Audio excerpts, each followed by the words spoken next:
Fresh egg.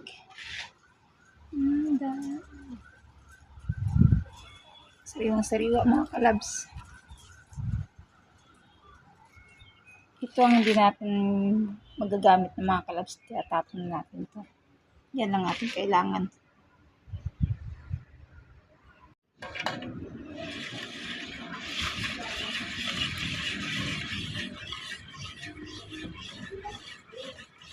So, kailangan malakas ang braso mo dito mga kalabs. Kailangan hila siyang tigil pag hinalo-halo mo maigi. Para yung kanyang gatas tsaka yung itlog mahalo mo. Mag-combine yung dalawa. At saka yung ibang ingredients pang nilagay natin dito. Na kailangan ang halo. May malakas, may mahina. Yun po yung sikreto sa ating lechiplan. Kung bakit siya makunat. Hindi tinipid sa ingredients mga kalabs.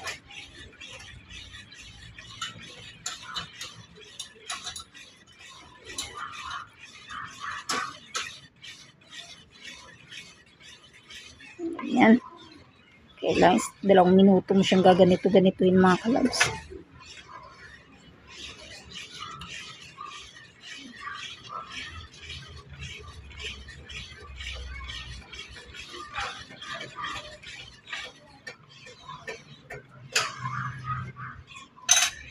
Kailangan ang halo niya mga kalabs, kontrolado mo para hindi siya mabubbles.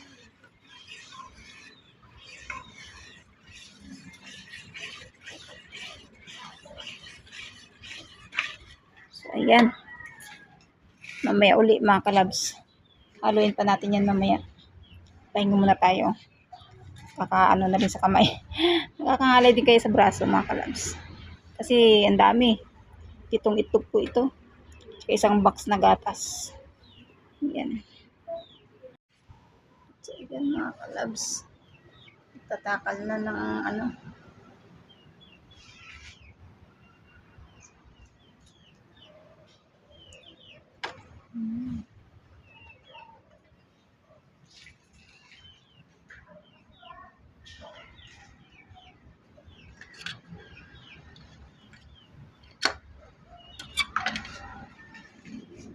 kailangan nakatakal siya para pare-parehas. Ito na po yung ating small lechiplan.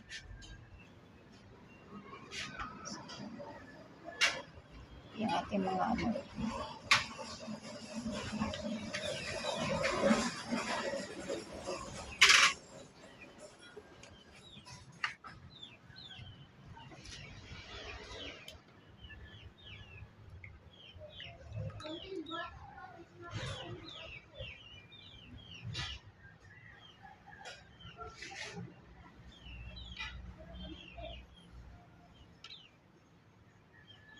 kailangan sakto ang takal para parehas. Takal yan lang, labis ulang kulang. Lahat po takal. Pati sa ingredients, bilang ng itlog, size ng itlog, lahat po yan mga kalabs. Para magandang resulta ng lahat. So, ayan. Marami pa rin din mga kalabs. Marami pa siya. So, dahil pa tayong babalutin mga kalabs. Ayan na mga kalabs. Ayan na. Nakatapos na rin po tayo sa pagbabalot mga kalabs. So, ayan. Ang ating nagawa. Ayan ang ating mga small lechiplan pang Christmas party po yan mga kalabs. 50 pieces small lechiplan. So, ito ay ating mga large. Ayan po ang ating nagawa sa ating large mga kalabs. Ayan. So, ilalagay na lang natin yan sa steamer at isasak lang sa kalan, syempre. Paano may luluto kung hindi maisak lang sa kalan mga kalabs na. Ayan. Yan ang ating gawa mga kalabs. Maghapon, hanggang gabi ang ating gawa niyan mga kalabs. Maramihan po kasi tayo magluto. So, yun mga kalabs, sinalansa natin maigi mga kalabs para pantay-pantay ang kanyang luto at hindi siya tagilid dapat. Kasi pag tumagilid yan, wala na. Sira na yung kanyang ano. Kaya namin nilagyan ng ganito mga kalabs para yung hindi siya tatagilid ba. Lahat pantay-pantay po siya. Kaya kailangan may ano sa gitna. Bakal. Yan. So ayan, nakatatlong patong na po yan mga kalabs.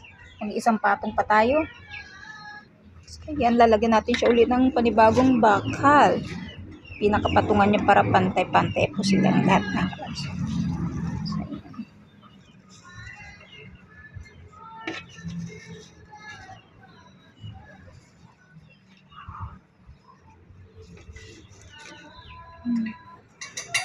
Ng pantay siya.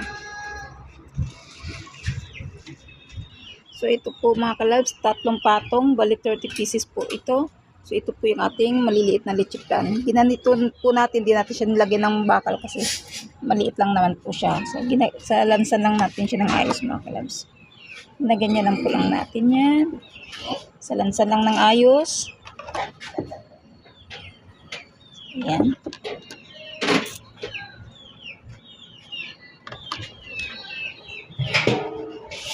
Ayan na po mga kalabs, lahat ng ating maliliit, ayan na po sila.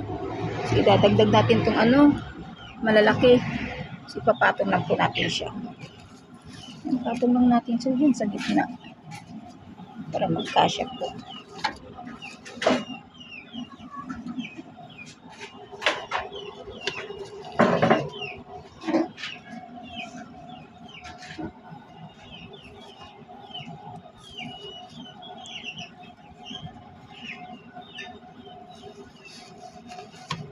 Yan.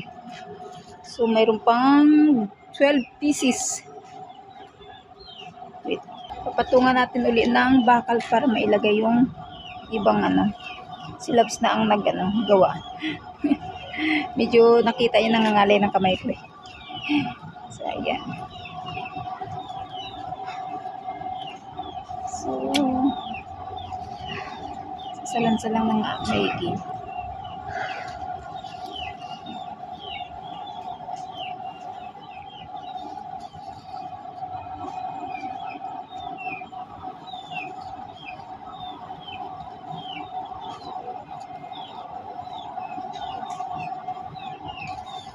Kakasya yan 10.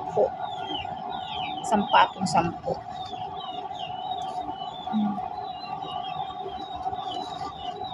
Oh, diba?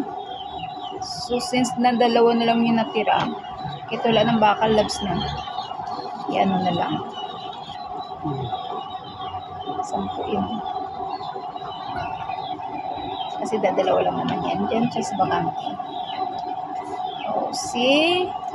So, ayun na po ng ating chiplan mga kalabs. Nagkasya sa isang butuan. So, ayan. Sasaklang lang po natin yan mga kalabs. Papakulo lang ng tubig ang labs. Diyan kulo na mga kalabs. Sasaklang na ng labs. Kailangan kulong-kulo yung steamer para magkatagad yung init sa itaas.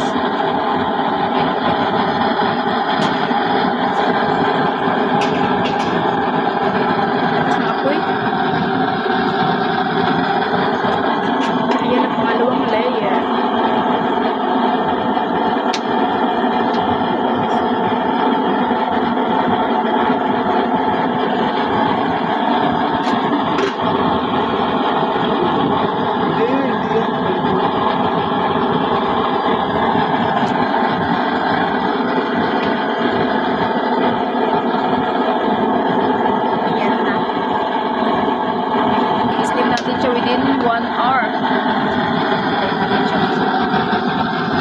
Luto ng isang oras. Labas na apoy. So, ayan na mga kalabs. Almost done na mga kalabs. Nakapagluto na tayo mga kalabs. Ayan na sila. Ayan na siya. Ilalagay na natin sila dito sa lagayan na to. So, ito yung ating small leche flan pang Christmas party. So, ayan. O, diba? Dami. So, ilalagay natin dito pagka lumamig na sila. Pinapalamig lang natin kaya sila nakaganyan mga kalabs, nakahang. Kailangan siya ay nakahang para mamig. So, ayan, sasali na ng labs.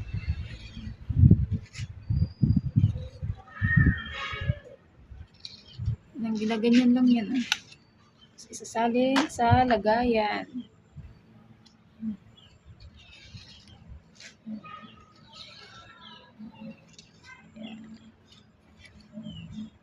Yun.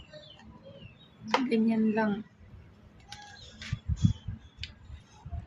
Ayan mga kalabs, luto na. So ayan na mga kalabs, ang ating leche flan, no? Perfect leche flan, makunat po mga kalabs. Ayan po ang ating mga leche flan. Ayan na, perfect leche flan, luto na po. So ayan mga kalabs.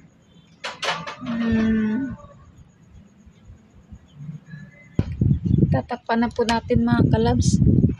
Ganyan ang ating ginagawa mga kalabs. Tatakpan natin para ilagay na sa loob at maano sa ref. Nilagay natin sa ref. So,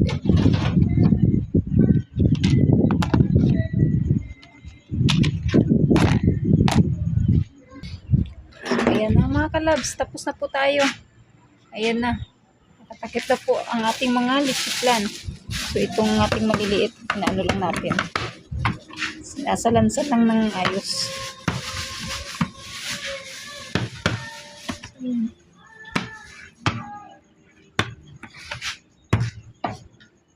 Yan, sasalansan na ng labs dyan sa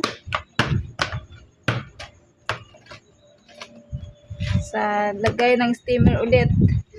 Gawa nang ipapasok na sa loob ng bahay para ilagay sa ref.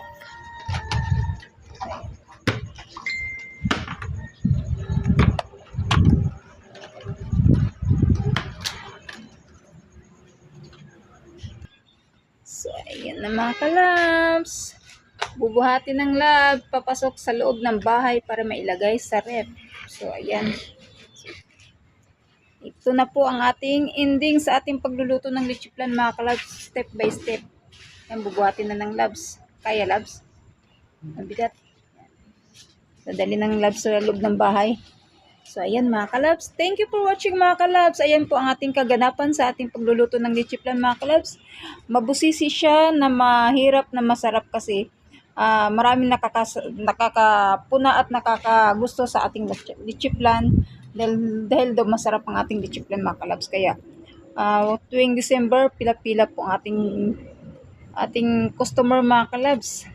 So, ayan ang ating first batch ng December 10. So, ayan pa lang po ang ating nagawa mga kalabs. So, bukas magluluto ulit tayo na ganito din karami mga kalabs. Araw-araw na po tayo magluluto mga kalabs hanggang New Year na po niyan. Kasi maraming buwabalik-balik sa ating leche flan mga kalabs. Hinahanap-hanap ang ating leche flan kasi kakaiba daw. At makunat po kasi ang ating leche flan mga kalabs. Kaya lagi nilang hinahanap-hanap pag tuwing December. Pagpasok pa lang ng September pa lang na nagsisimula na po tayo sa pagluluto. Ang kalakasan po talaga December. Araw-araw po tayo nagluluto ng ganito karami mga kalabs. Tuwing December po yan. So ayan. Ayan po mga kalabs. At sana lahat kayo kung makatikim din sana kayo sa aking leche flan, mas masaya. Ayan, thank you for watching mga kalabs. Ayan po ang ating ganap for today mga kalabs. At gidabi na po tayo. Halos kalating araw po tayo nagluto ng leche flan mga kalabs. So ayan, thank you so much po. God bless everyone. Maraming salamat sa pag-subscribe sa aking channel and pag-like, share, and comment po mga kalabs. Yan. Thank you. Bye-bye. Chup chup. God bless everyone. Good evening.